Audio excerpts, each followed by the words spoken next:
Oke, halo semua. Jadi, kenalin, aku Nima Dewi Praranomratnayu dengan NIM 2208561042. Jadi kali ini aku akan menjelaskan sedikit mengenai hasil jurnal yang udah aku baca. Jadi, aku bakal nge-review jurnal yang udah aku baca, di mana jurnal ini tuh aku dapat dari jurnal Sinta langsung ya, yaitu di Sinta 2. Nah, terus itu judul jurnal yang aku reviewin itu yaitu mengenai Sentiment Analysis of Electronic Government Service Utilizing the Net Bias Algorithm. Jadi ini tuh jurnal terbitan tahun 2024. Nah, jadi aku lanjut dulu. Di sini untuk penulisnya itu ada Winnie Purbaratri, Hidrianto Dwi Purnomo, Dani Monangga, Iwan Setiawan, dan juga Hendry. Terus tuh di sini reviewernya tuh atas nama aku sendiri. Terus tuh di sini tuh sempat dia dijelasin untuk tujuan utama dari dari jurnal ini tuh tentang mengetahui komentar warga di salah satu aplikasi government, di mana untuk meningkatkan kualitas service dari layanan tersebut. Itu sih dari jurnal yang aku baca ini. Nah, terus itu ada pun konten-konten yang akan kita bahas pada saat ini mengenai jurnal ini yang sudah aku baca. Yaitu yang pertama, bagian pendahuluan. Itu di sini aku bakal ngejelasin atau mengulas secara keseluruhan isian dari jurnal ini. Kemudian yang kedua yaitu analisisnya ya. Jadi di sini kita akan membahas mengenai kelebihan dan juga kekurangan jurnal ini. Mungkin nanti dari kalian juga bisa menambahkan melalui kolom komentar ya. Kalau misalnya dari aku sih ada yang kekurangan gitu ya. Ikutin aja. Terus tuh yang ketiga tuh ada bagian juga untuk saran perbaikan atau pengembangan ya. Di sini aku tambahin. Nah, kita lanjut aja dulu langsung untuk ke bagian pendahuluan. Di sini kita akan membahas mengenai analisis sentimennya, terus itu metodologi, dan juga hasil ya. Nah, jadi ini tuh untuk pendahuluan di sini tuh kita kan tadi untuk judulnya itu kan analisis sentimen ya.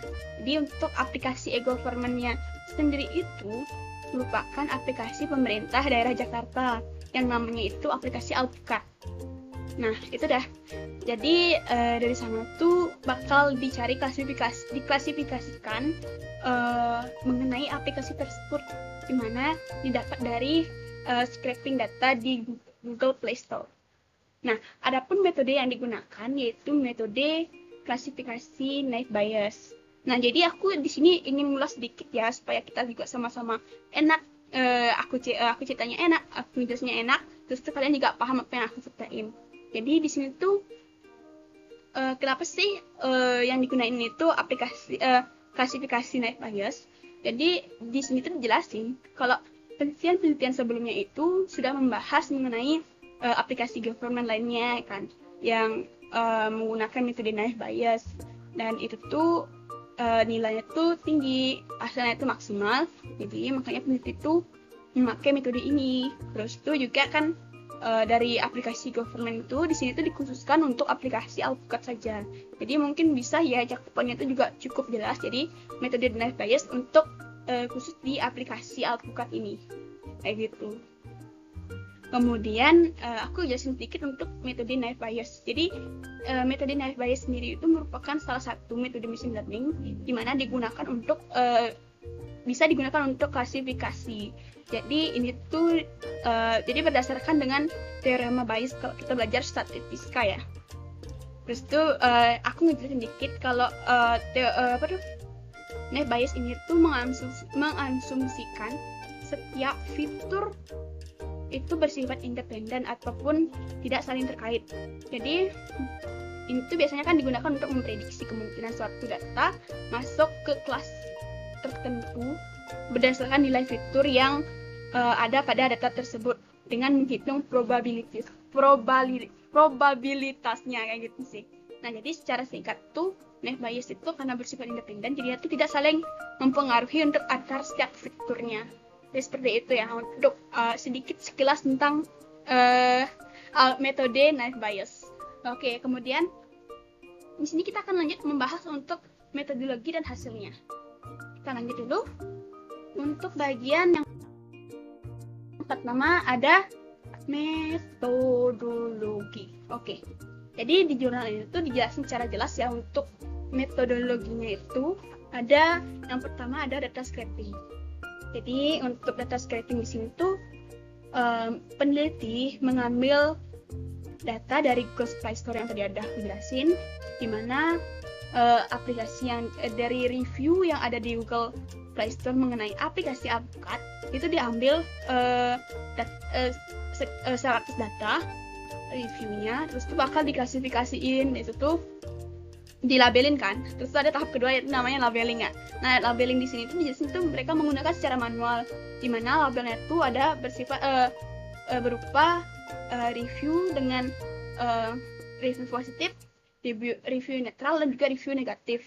Jadi untuk labelingnya itu mereka menggunakan secara manual. Nah, kemudian di sini tuh ada bagian data preprocessing. Nah, di bagian data preprocessing ini tuh mencakup tentang case folding, filtering, stemming, dan juga tokenisasi.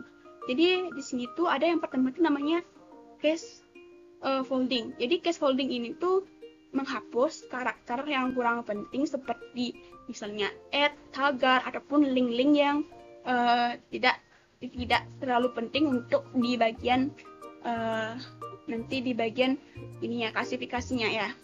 Kemudian ada juga tahap yang kedua tuh ada namanya tahap filtering. Jadi di sini tuh menyaring kata-kata yang tidak penting, kemudian bakal dihapus. Misal kayak kata-kata penghubung seperti itu kan misalnya kurang penting kan, kayak yang kayak gitu kan, yang tidak memiliki arti penting ya. Kayak gitu maksudnya. Terus tuh ada bagian stemming. Jadi stemming ini tuh mengubah dari kata-kata yang berisi imbuhan atau akhiran itu menjadi kata dasar. Jadi itu untuk tahap proses stemmingnya. Lanjut di bagian tokenisasi. Jadi setelah proses case folding, filtering sampai stemming itu, nah di bagian akhir itu ada namanya tokenisasi, tokenization.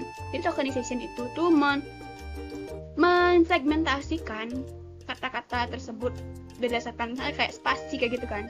Ini nanti bakal disegmentasikan kayak gitu. Kemudian di sini tuh ada namanya juga selanjutnya habis tahap preprocessing yang tadi udah tahapannya itu tuh jelasin juga bagian transformation.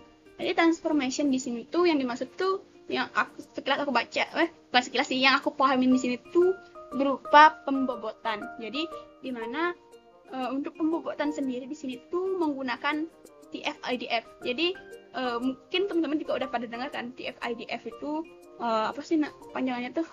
Oke. Aku sedikit lupa ya, maaf, tapi aku tahu singkatannya itu kan. Jadi bisalah kita simpulkan kalau TF-IDF itu untuk pembobotan setiap kata yang dimaksud. Dari bakal dilihat dari seberapa penting kata tersebut sehingga diboboti dengan nilai tinggi seperti itu kan. Terus itu ada juga untuk bagian berapa sering term frekuensi kayak gitu kan namanya TF-nya tuh. Jadi itu tuh seberapa sering muncul kata tersebut. Jadi dari sana tuh bakal diberikan bobot untuk setiap katanya. Nah, kayak gitu untuk bagian transformation. Oke, aku pakai ini ya supaya kalian lihat juga. Kemudian di bagian selanjutnya tuh ada namanya separation of data. Jadi ini tuh membagi data menjadi gini ya. Datanya itu dibagi untuk data training dan juga data testing. Jadi di mana 80% data yang di sini tuh digunakan untuk training, terus tuh yang 20% itu digunakan untuk testing. Selanjutnya itu ada confusion matrix, di mana confusion matrix ini mengukur performa dari metode yang kita gunakan yaitu naive Bayes, di mana mencakup mengenai hasil akurasi, presisi, pickle, dan juga mindset-nya. Nah, kemudian di akhir juga nanti bakal ada visualisasi dari klasifikasinya menggunakan word cloud. Jadi kita bisa melihat klasifikasi kata-kata yang paling sering kelihatan kayak gitu dari word cloud.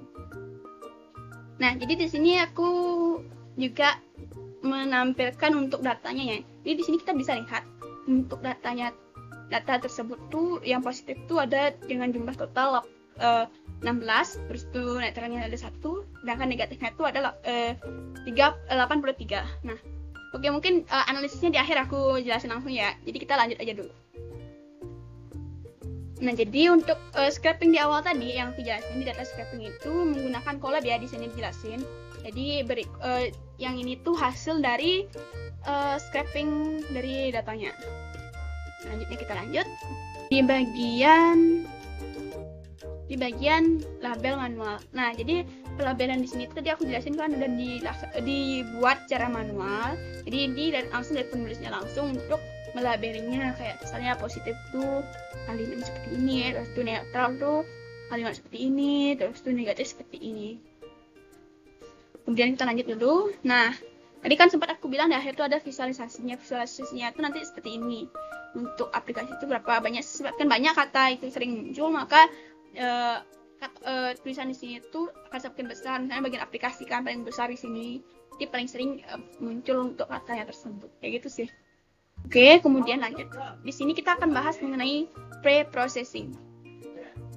Jadi pre-processing itu tuh di sini kan tadi aku udah jelasin mencakup scaffolding, filtering, stemming, sama tokenizing. Oke, tokenizing. Jadi di sini tuh kita bisa lihat waktu scaffolding kayak gimana perubahannya dari sini ke sini, terus tuh filteringnya bagaimana, terus tuh stemmingnya bagaimana, dan juga tokenizingnya.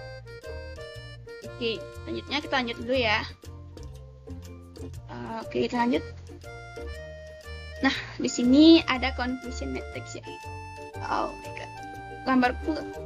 Gambarku menghalangi ya nilai F-measuring-nya. Tapi oke lah. Nanti kita bisa lihat di bagian gini ya juga ya. Apa tuh? Di bagian gini nanti ada kok juga untuk membahas hasil ini. Jadi confusion matrix-nya tuh di sini kita dapat untuk positif negatifnya tuh predictionnya berapa, terus tuh aktualnya tuh kayak gimana, itu kan kita dapat nilai seperti ini, dimana untuk akurasi didapat 83%, terus tuh presisinya sebesar 83% juga. Nah, di sini tuh recall kita didapat untuk 100%. Ini agak gini juga sih ya, tricky juga. Jadi selanjutnya untuk ini berapa ya? Jadi aku lupa, ntar kita lihat lanjutnya. Oke, kita lanjut dulu. Itu untuk hasilnya. Nah, di sini kita bakal nganalisis nih apa aja misalnya kelebihannya terus kekurangannya. Jadi di sini aku bakal ngebahas yang menurut aku ya kelebihannya seperti apa, terus tuh kekurangannya seperti apa. Nanti kalau misalnya kalian ada tambahan bisa menulisnya di kolom komentar ya nanti ya. Oke, kita lanjut dulu. Analisis ini mencakup kelebihan dan juga kekurangan. Nah, kelebihannya di sini tuh yang pertama tuh aku cantumin dari permasalahan dan cakupannya itu cukup jelas ya. Jadi kan di awal udah aku jelasin untuk masalah yang diambil itu kan untuk mengetahui gimana sih pendapat publik tentang aplikasi Alpukat ini gitu kan. Itu menurut aku udah jelas disampaikan di awal, terus tuh dari alurnya juga udah aman kan. Terus tuh kemudian gini, yang kedua tuh ada struktur dan langkah-langkahnya yang udah jelas. Kayak tadi kan udah aku liatin tuh metodologinya udah cukup jelas, terus di bagian pre-processingnya terutama tuh kan udah dijelasin juga bagian scaffoldingnya kayak gimana, filternya kayak gimana, stemmingnya kayak gimana, sama tokenizingnya kayak gimana. Terus tuh, nah di sini juga yang bagian ketiga tuh hasil cakupannya, hasilnya juga cukup jelas untuk visualisasinya ya, terutama dengan menggunakan word cloud kayak gini ya. Mungkin aku pun juga mungkin teman-teman juga kalau lebih paham kalau divisualisasikan dengan baik seperti ini kan. Ini lebih kayak gini maksudnya gitu, paham jadinya kan. Gitu sih dari aku ya. Kemudian kita bakal bahas lagi untuk kekurangannya. Oke, di sini kekurangannya ya. Yang pertama, datanya tuh aku masih pikir tuh masih kurang, karena kita tuh di sini tuh harusnya masih bisa ya ningkatin datanya, nggak harus 100 kan, tapi batasan di sini tuh cuma dipakai 100. Nah, mungkin itu sih agak kurangannya ya. Jadi data itu kan sumber penting ya kalau kita untuk mendapatkan hasil kayak gitu kan. Baik, data tuh sangat berpengaruh lah. Sedangkan juga kita dapat dilihat di sini tuh untuk hasil data positif, netral sama negatifnya tuh kurang seimbang ya. Mungkin kalau teman-teman pasti nyari data yang supaya bisa seimbang itu kan, supaya kita juga bisa mengetahui apa sih namanya tuh bagian akurasinya lah. Pokoknya di akhirnya itu nilainya tuh supaya bagus gitu kan, sesuai dengan apa yang kita inginkan gitu. Sini tuh negatifnya tuh lebih banyak dibandingkan positifnya, tapi nanti data yang seperti ini biasanya tuh bakal sangat berpengaruh kan di hasil juga kan. Jadi aku harapin sih nanti untuk kedepannya tuh bagian data itu bisa ditingkatin, misalnya kayak 500-an lah, karena ini cuma 100 data ya. Terus tuh kayak gitu. Lanjut yang kedua tuh metode. Ini kan dia bahas tadi untuk metodenya menggunakan metode naive Bayes. Nah, sedangkan di penelitian sebelumnya itu kan tadi sempat aku bilang juga sempat meneliti dengan metode naive Bayes juga kan. Nah, jadi ya aku harapin sih ada supaya pembanding gitu ya dari metode yang digunakan, misalnya untuk metode SVM kayak decision tree ataupun metode deep learning kayak LSTM kayak gitu, harusnya bagus sih juga untuk klasifikasi ya. Jadi setahu aku seperti itu. Jadi lebih baik kita melihat juga perbandingan dari metode lain seperti apa, seperti itu sih, supaya kita juga tahu kan mengenai untuk data yang kita pakai 100 nih untuk akurasi yang naive Bayes dapat sekian. Terus itu kalau misalnya pakai SVM berapa kayak gitu kan kita lebih tahu lah insight-nya kayak gimana sih dari aku. Kemudian ini tadi yang nggak kelihatan ya mentionnya. Nah, bagian artikel yang mendapat 100%. Nah, mungkin ini pengaruh juga ya dari data, pasti sih harusnya data juga mempengaruhi banget kan dia bagian hasilnya di sini tuh didapatkan dari akurasi 83%, presisinya dapat 83% juga. Terus tuh ini dah bagian recall tuh dapat 100%. Itu sih yang perlu dipertanyakan karena kita tuh harus mengkaji supaya benar-benar kan, kalau di dunia nyata itu nilai 100% itu malah sangat jarang terjadi kan. Makanya kita harus dapat menurut lebih dalam lagi apakah itu udah sesuai tuh atau masih kurang kayak gitu kan. Itu sih dari aku. Kemudian untuk penutup ya yang tadi aku udah jelasin, ada bagian saran pengembangan ya. Aku lebih ke saran pengembangan kalau semisal nanti kedepannya itu sini aku untuk lebih gini sih, lebih nyaranin dari bagian kekurangannya tuh apa aja yang perlu ditingkatin kan. Kayak semisal tadi datanya yang cuma 100 itu cobalah kita tingkatin lagi, semisal 500 data kah ataupun sampai 1000 data gitu kan masih bisa lah cakupannya. Cuma nanti untuk labelnya ya kayaknya pelabelannya itu ya bisa menggunakan metode lain kayak, atau kalau dilakukan secara manual mungkin lama ya. Itu sih dari aku. Mungkin dari segi dataset itu dibanyakin lagi. Kemudian mengeksplorasi metode lain yang kayak tadi aku bilang kayak SVM kayak gitu kan. Terus tuh di sini tuh bagian recall kan. Di sini tuh bisa kita melakukan cross validation untuk memastikan bahwa dari recall itu benar-benar 100% ya kita dapat kayak gitu sih. Nah, terus tuh yang terakhir nih ada tambahan lagi kan, tadi juga untuk meningkatkan layanan servis kan, tapi di jurnal itu belum dibahas apa aja yang misalnya masih kurang, supaya bisalah dikasih arahan untuk pengembangannya lagi kan ke depannya. Jadi misalnya di bagian loginnya kah, atau bagian fitur apanya yang kurang dari hasil sentimen analisisnya itu, supaya bisa bermanfaat untuk pengembangnya selanjutnya kayak gitu sih. Nah, mungkin dari aku sekian. Terima kasih udah mendengarkan celotehan aku membahas tentang review jurnal ini. Semoga kita mendapat insight yang baru dan wawasan yang lebih cerah ya tentang metode ini, terutama kan di bagian naive Bayes ini yang aku jelasin. Terus tuh kita juga bisa sebagai patokan untuk kedepannya kalau menggunakan metode ini tuh bagaimana kayak gitu sih. Oke, sekian, terima kasih. See you, goodbye, thank you.